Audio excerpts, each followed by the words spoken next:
Hello again, folks. Just what on earth is going on with reform? Now, if you haven't heard, if you don't know, there's a public spat going on between Rupert Lowe and Nigel Farage. Now, I am a card-carrying member of Reform. I've been a member of the party ever since the hype, and they won 5 seats at the last general election. But like many of you, I feel that the party has somewhat let us down in some ways.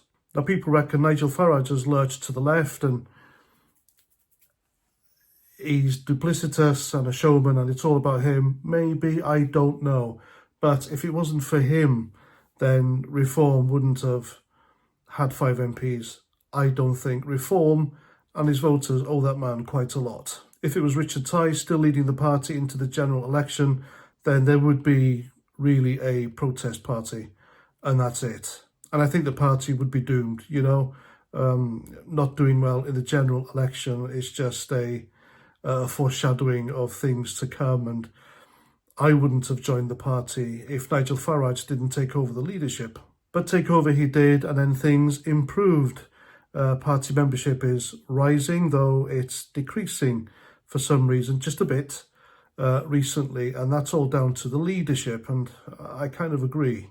Now, in my personal view, I think the weak link in Reform is Richard Tice. He has said and done things which doesn't really resonate with Reform's core voters. His stance on the jab, going over to the Ukraine as part of the convoy, delivering supplies to the Ukrainian army, always banging on about supporting Zelensky and the Ukraine, when I think most of us want that war to end and we shouldn't be funding it. And then there's Nigel Farage. People are saying Nigel Farage has lurched to the left. I don't think so. He hasn't. First and foremost, Nigel Farage is a showman. I think he likes being centre of attention and it's all about him. But the thing is, it's his charisma that has brought Reform the success it enjoys. Yes, all right, he screwed up with Tommy Robinson fans by completely dissing the fellow while he was in prison, unable to respond to anything Nigel Farage said about him. His lack of sympathy in Tommy Robinson's plight at the time didn't go down well either, dismissing them. Richard Tice calling Tommy Robinson fans them lot. I tell you what, Richard Tice is just is just so out of touch with working class people. All right, Nigel Farage isn't working class, but still, you can be of that position and have a grasp of what the working man and woman believe in. But Nigel Farage's stance on Tommy Robinson has softened recently. He was asked on camera about Tommy Robinson, and he said, well, what's happening to the guy shouldn't be happening to him, and his situation should be looked at. And then there was his comment about re-immigration and mass migrations, and these things really disappointed Reform's core voters. I still can't get over the fact that there are Reform voters out there who support Zelensky and funding the Ukrainian war. I mean, have I joined the right party here? Who knows? But that's got me, that has. But back to this Rupert Lowe, Nigel Farage spat. Now, it shouldn't be public. It should be behind closed doors. This kind of criticism of the leadership. Remember, Reform are new to Parliament. Rupert Lowe is a new MP. I don't think he was an MP before, was he? What was he before? He was a businessman, and he was something to do with Southampton Football Club. But he's seen as some sort of a maverick within Reform. What he says on X or Twitter, it really resonates with core voters. His stance on re-immigration, mass migration, how to deal with such situations and problems has gained him a lot of traction on X and a lot of followers. So because Nigel Farage has let some people down, Rupert Lowe has kind of taken over, and there are people suggesting he should take over the party, he should be the next Prime Minister, etc. I don't know about that. As much as I like what the guy says, remember, he is an untested politician. Nigel Farage is very experienced in all this. Would Reform have all the success that Nigel Farage brought it if it was Rupert Lowe? We don't know that. Again, I'm not having a go at Rupert Lowe here. I'm not dissing him.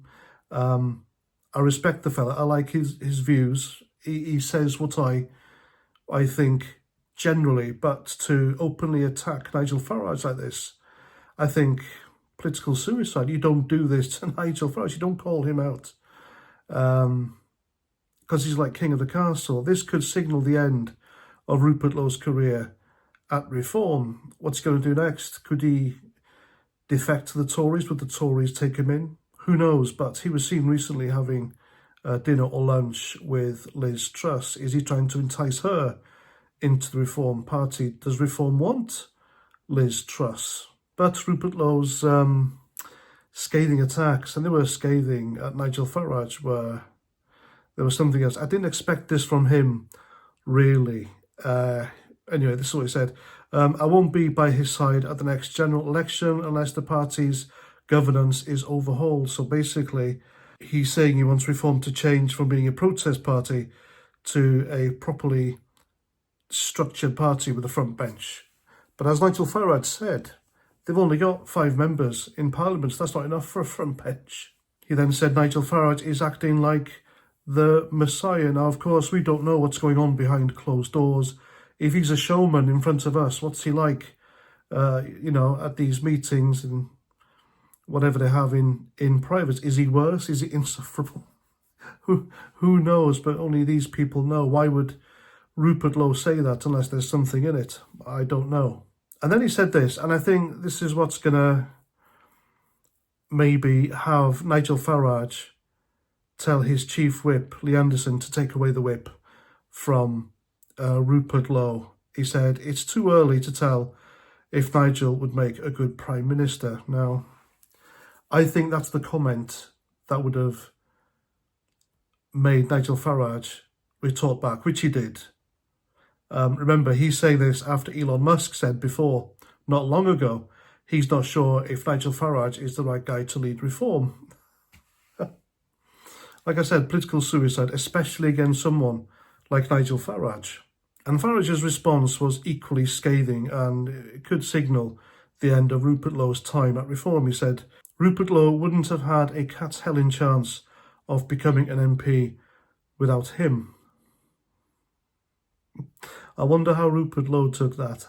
And then he finished off with saying perhaps he wants to become Prime Minister. Now, that's mocking Rupert Lowe. For me, of course, there are... Which MP in Parliament doesn't dream of becoming party leader or Prime Minister? I think they all do, don't they? I think there's a scene in a Netflix movie called The King. It's a good movie, watch it, where Henry V is talking to his sister, and she says to him, everyone in court have their own kingdom behind their eyes. So make of that what you will. I know what it means. There's always somebody somewhere with ambitions to take over and be at the top. If that's Rupert Lowe's ambition, who knows? Did he say these because of what's happening on Twitter or X? The comments elevating him to Nigel Farage's heir or successor or usurper? Who knows? But like I said, Rupert Lowe is new to politics. Nigel Farage isn't. This is a mistake on his behalf, and they should kiss and make up publicly. And we don't need, Reform doesn't need this split now so early, because this is just giving their opponents and enemies so much ammunition and opportunities to widen the cracks, as I said, and that's when Reform crumble then, because I think Reform can only crumble from within, and the cracks are starting to appear within. Ben Habib, of course, isn't part of the party anymore, but he's trying his best, sniping from the outlines, isn't he? From the grassy knoll, so to speak. He's there always giving little snacks, and Lee Anderson has slapped him down a few times for sniping, and Reform doesn't need this. It really doesn't, especially from a so-called maverick like Rupert Lowe, who is kind of hero worshipped within Reform, and Nigel Farage, who is the Messiah, who sometimes is a very naughty boy. And there we go. That's what I think. I'm not against Rupert Lowe. I'm not against Nigel Farage or anyone. I've always said, though, Richard Tice is a massive weak link. That's the guy to watch here for screwing up the party and really distancing the party from his core voters. That's the guy with a foot and mouth disease who just doesn't know when not to say something. and who not to demonise, in my opinion. But that's just me. Let me know what you think in the comments. And that's that. I'm Paz49. Thanks for watching as ever. Click the like, hit the bell button, subscribe if you haven't. If you have, I love you loads, and I'll see you at the next one. Roger Trout.